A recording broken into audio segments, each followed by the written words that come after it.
Welcome to another episode of Barman Saturdays, and this week I decided to bust out another movie from my Legendary Detectives collection.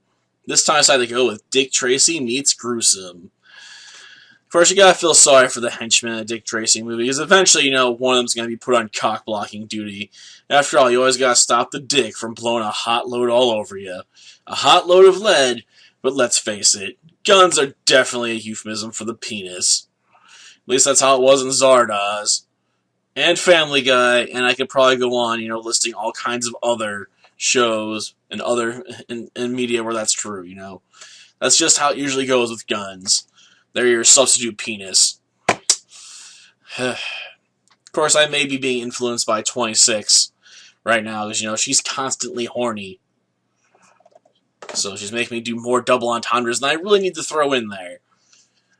But it's a cheap joke. I felt like I'd just go with it.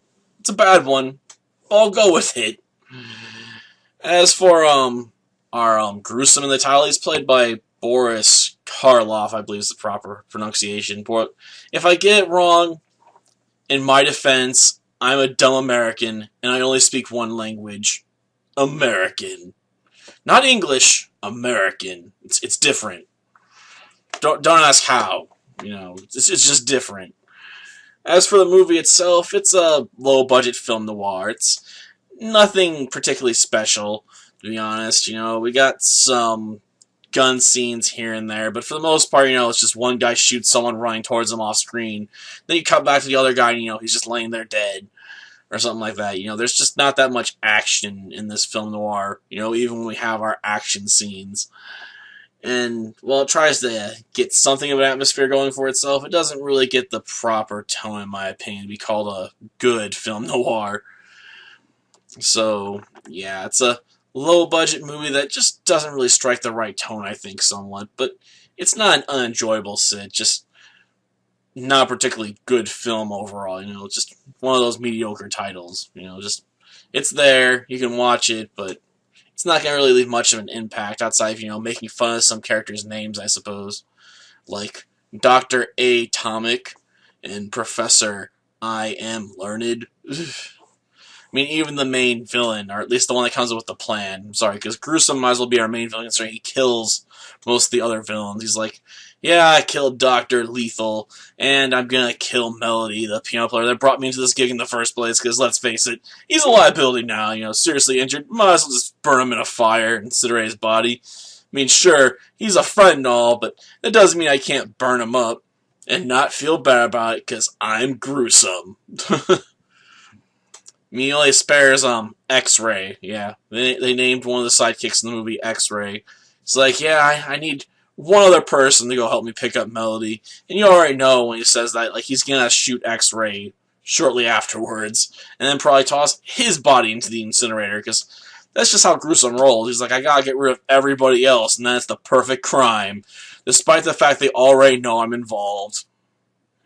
Yeah, I don't get it either.